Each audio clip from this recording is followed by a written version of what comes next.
Hello and welcome, guys, to World at View, the first and best podcast inside the European Parliament. I'm here today with Andrew de Sousa from the organization Human Rights Monitor to talk about the EU-Indonesia trade negotiations and the possible trade agreement. Andrew, nice to have you here. Thanks, Lucas. Nice to be here. Why do you work on this topic as a person? As a person, because I've been interested in human rights for as long as I can remember. I mean, I feel that it's a responsibility that we all have. But looking in particular at West Papua and Indonesia, this is a situation which Europe has profited from the human rights abuses that have happened there. And I feel that we continue to profit from it, and we continue to have a responsibility to address that. Which human rights abuses are we talking here in particular? Well, what I wanted to talk to you about in particular, because Indonesia is a very large archipelago and had several issues going on right now, but West Papua is perhaps the most dramatic. These are indigenous people who've been under Indonesian rule since the 60s. And since the 60s, there's been an armed conflict, but there's also been a lot of political conflicts around the status of the western half of Papua New Guinea Island. And it touches many aspects of human rights, but it's essentially indigenous people trying to preserve their way of life, their culture, their languages, their economy, and facing these huge investments coming in from Indonesia and also from foreign companies backing the Indonesian government. And I suppose from what you just told me, the majority of these people wants to be independent. Well, this is probably true, yes, but the problem is that Indonesia will not allow some sort of survey, so you can't scientifically say how many of them would want to be independent. Even how many people are indigenous, we don't know. Okay.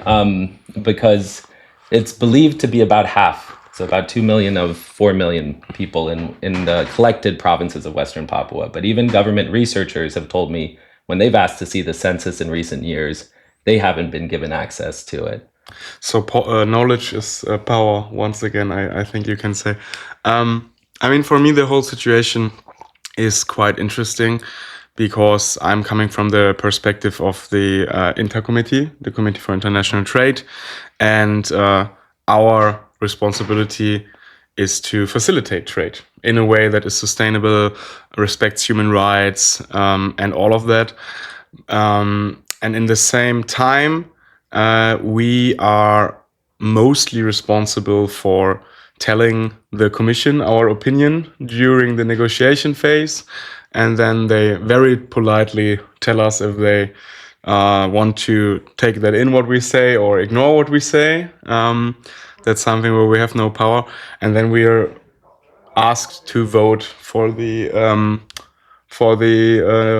result in the end, right? So we are not actively participating in the negotiation itself, but still we are meant to decide if the result of these negotiations shall be accepted. And we have, I just read, as you might know, many MEPs have the problem that they have to do their briefing shortly before the appointment. The negotiations were concluded today morning.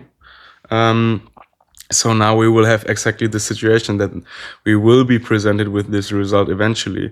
So given now the result of the negotiations, I suppose you read more about this than I did already. What do you think about it? What is bad about it? I mean, we're talking about we're having a conversation here where you are advising me not to support this. So what is bad about it? But also maybe what's good about it? I suppose not the whole text is bullshit. Well, yeah, when you talk about briefings and that, what you have access to as a member of parliament is still much more than what we as civil society do. So I haven't seen the text. We have other NGOs have requested to see the text several times, and we are repeatedly turned down. That's the way the trade negotiations work, not just in Europe, unfortunately. But so we've met with the negotiators from the Commission, and we've tried to piece together what is there. There are also public documents, like in 2019, as part of this process, there was an assessment done. So I could talk about that in the assessment, the experts recommended to the Commission that recognizing the situation in Indonesia, that investments also have this component of human rights abuses, that they should include as part of the agreement the ratification of ILO 169, which is to protect indigenous rights. The Commission said no. And I've repeatedly asked people in EAS as well as in DG Trade about this, and it's just this isn't something that they want to push. Because they do not want to basically piss off the Indonesian government, or what's Yes. because if you listen to them, they are always pro native rights.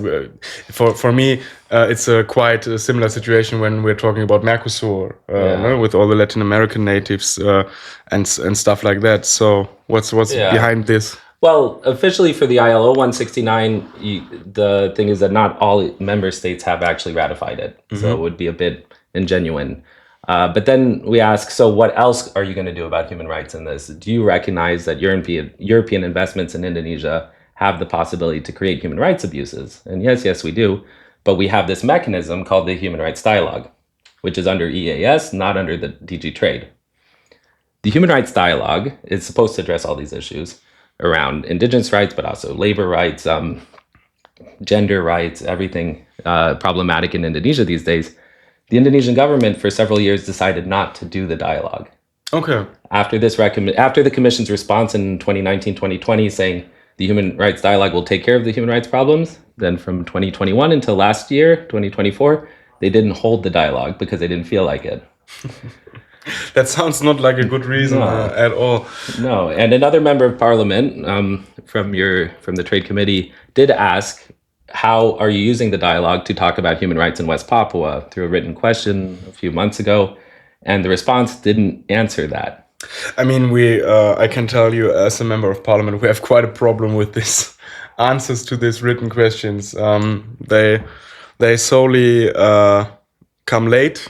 And if they come, they are mostly not sufficient, which is surprisingly because I do have the feeling that the Commission in general respects our institution also, and that the people that work there really want the best to happen. But then I have the feeling they lose themselves sometimes in this institutional trenches. I mean, you mentioned now in your explanation a lot of committees and institutions and bodies that the average citizen has no idea about.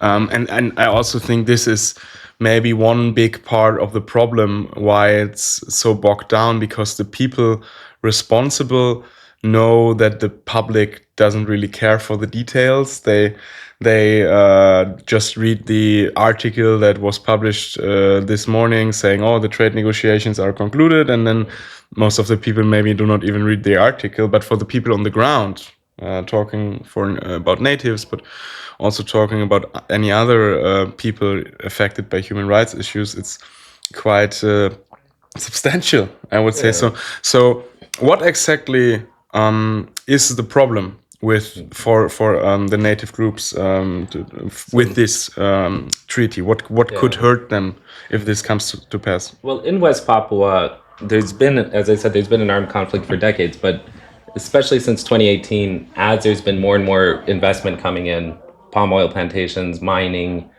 timber, there's been more and more displacement of indigenous people. Yeah. And that has also led to an increase in the fighting. So because the people get kicked out of their homes so that there can be a plantation or deforestation, and then they, of course, take up arms because they want to defend their homes. Yeah, and it's not that everyone is taking up arms. There's still very small numbers of people, but we used to have 1 or 2 fronts in this armed struggle, and now there's at least 8, and they've spread across all of West Papua. With this conflict, there's been more and more displaced indigenous people. Yeah. So now we have, by our estimates, maybe 100,000 displaced indigenous people. Some of them have been displaced since 2018. Yes, that's about 1 in 20 indigenous people in West Papua are displaced because of the armed conflict today. And these are, for the most part, they're not 100% indigenous, but for the most part, they're indigenous. They are mostly farmers or hunter-gatherers. When they're displaced from the forest that they live in, it's very difficult for them to eat. Yeah. But it's also difficult for their children to go to school, for them to access health facilities. And when people ask the Indonesian government about this, for the most part, they pretend like this conflict isn't happening. Okay, that would be my next question, because what is the reaction of the Indonesian state for this displacement, especially? I mean, you could now make very well the argument that if you take the land of their forefathers away, that's the real problem, and they cannot just live anywhere else. But still, it would be interesting to know if the Indonesian government somehow gives these people shelter, at least. Yeah, for the most part, no. For years now, Indonesian civil society, Indonesian religious institutions have been advocating for humanitarian assistance. Yeah. The only response is usually through the Indonesian military. So people fully armed in military uniforms will go into the schools, will go into the health clinics in these rural areas. And these people have been traumatized by the armed conflict, so they don't want to receive assistance from the military.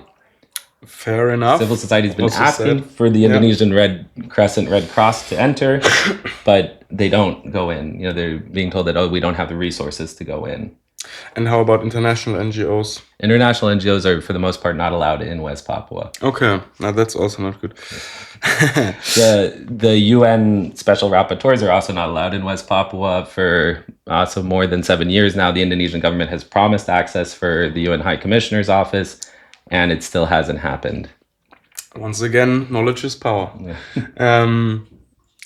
We have now, as you're also touching the international community on that, I would like to take this opportunity to make the turn also to shedding light to the other side, because now you have told me a great deal of arguments for not supporting this trade agreement and for revising it. I mean, I got you in a way that you don't say we shouldn't never have a trade agreement with Indonesia. It's more like this trade agreement needs to be put differently in certain aspects.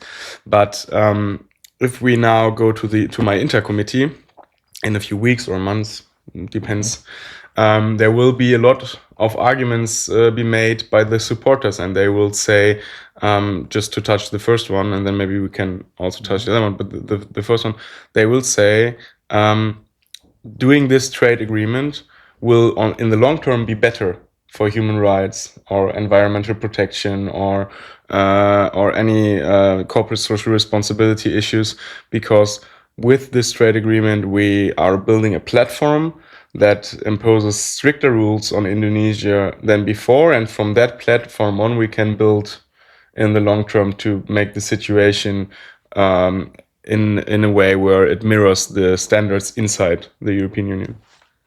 Well, again, I haven't seen the text, but one of my fears is that this will be like the Mercosur agreement, that it will be a backdoor to weaken the protections that Europe has been building for that. So the EUDR in particular about the deforestation regulation, which would be a way for European institutions to have some monitoring access to West Papua and to be able to see when deforestation is happening and to be able to have a mechanism for it. But I'm worried that this agreement will water that down. I'm not sure yet because I haven't seen the text.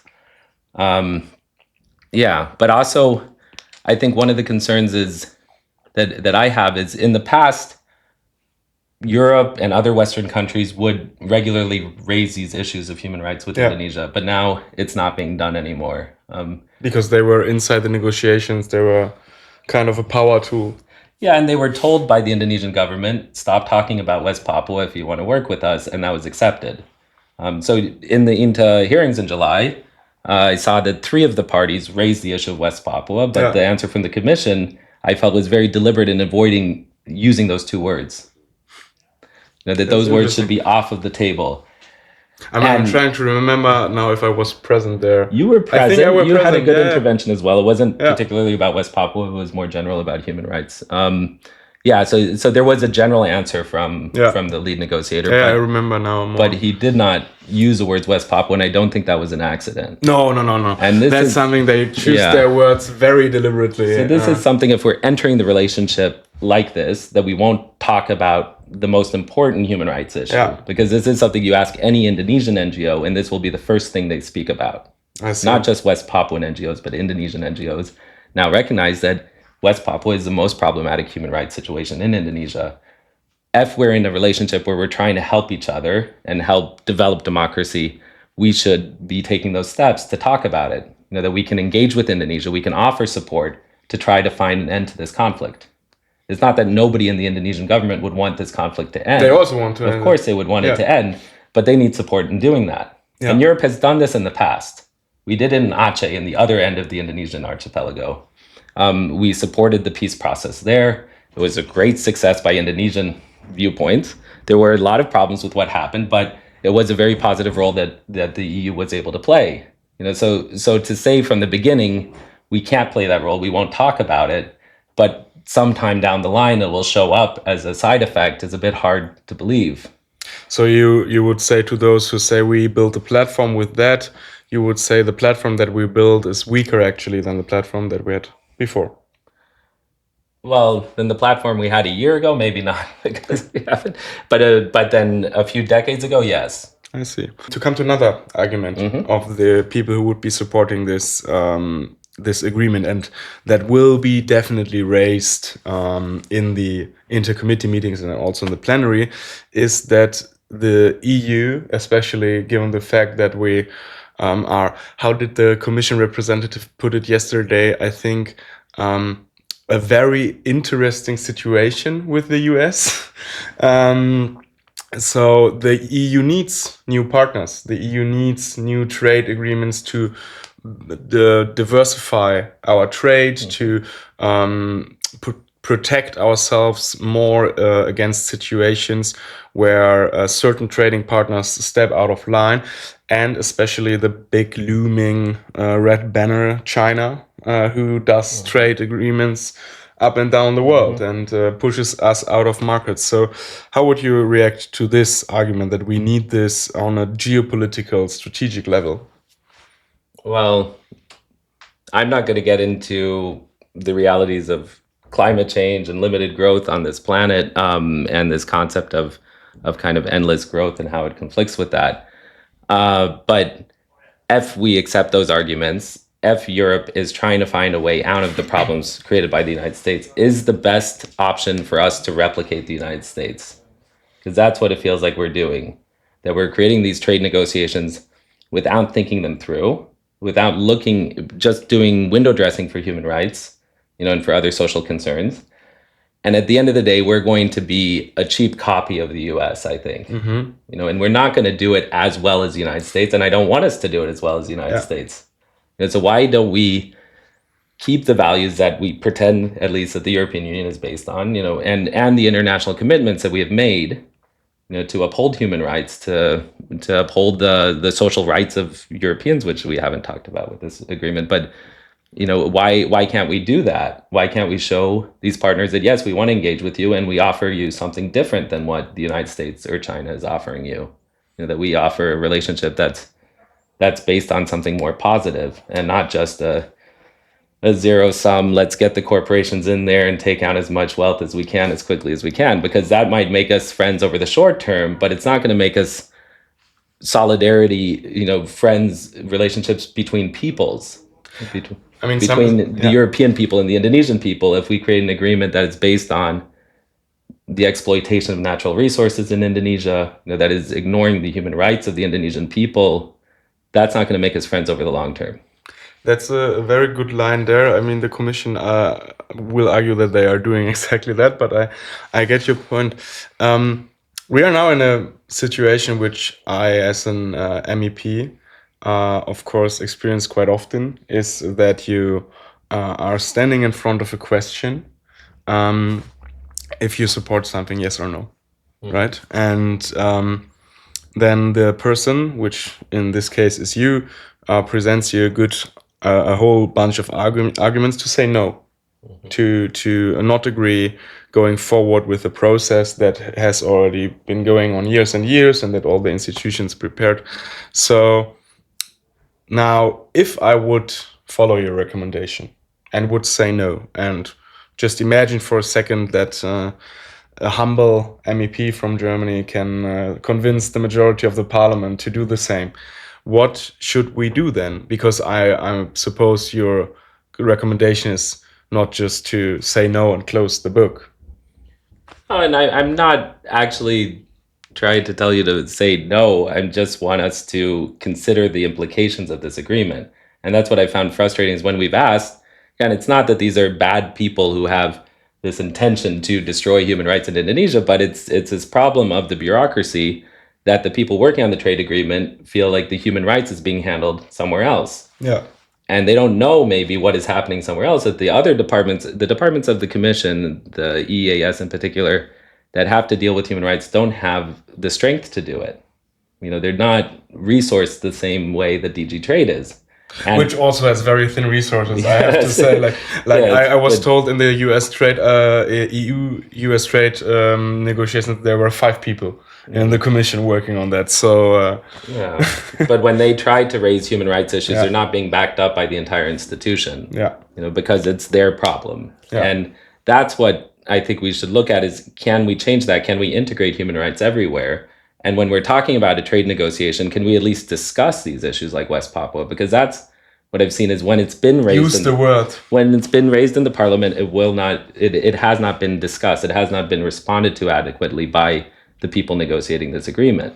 So maybe there is something in it, you know, because they're not telling us. But the fact that they're not telling us makes me suspect that there's nothing in there that they're proud of about West Papua, about the human rights situation for indigenous people in Indonesia. And that's something that can still be discussed. You know, the problem is once this process is over, and whether you vote yes or no, but once it's out of the parliament, we probably won't talk about Indonesia for a long time in the parliament. That's So this is a might be moment very well true. Yeah, to really engage with Indonesia as a parliament, to be looking at what's going on there. Are there things that the EU can do? You know, beyond the trade agreement as well, there's plenty of options within the different departments of the Commission to engage positively with Indonesia. But can we do that? Can we add that on as part of the agreement? You know, can we use this as an opportunity to really look at what has happened? What role have European companies, European governments, like the French government has been selling a lot of fighter jets to Indonesia. What does that mean about the relationship we have with them? Are there things that we will be able to improve? You know, and how can we do that in this brief moment when we're looking at what is the 4th largest country in the world? That's something people often forget. Yeah, but that receives almost no attention on a day-to-day basis in the parliament. I'm with you too, that we should seize this opportunity. And I thank you for the perspective. Andrew, we have a tradition at the end of my podcast here. It goes a bit more on your personal side. So I will ask you 3 quick fire questions.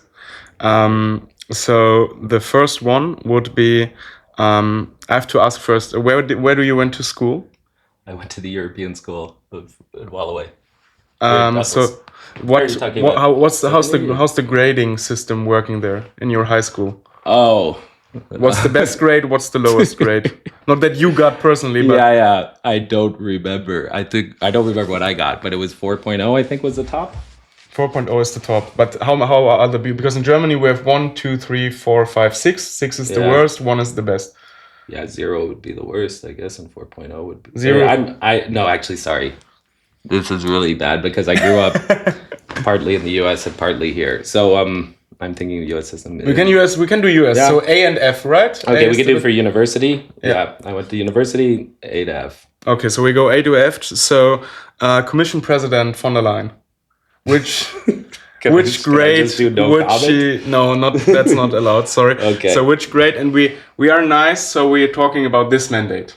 We ignore the mandate before. Fresh start. Yeah. Which grade? Yeah, D. D. That's actually something we get very often. Yeah, we're trying to be diplomatic.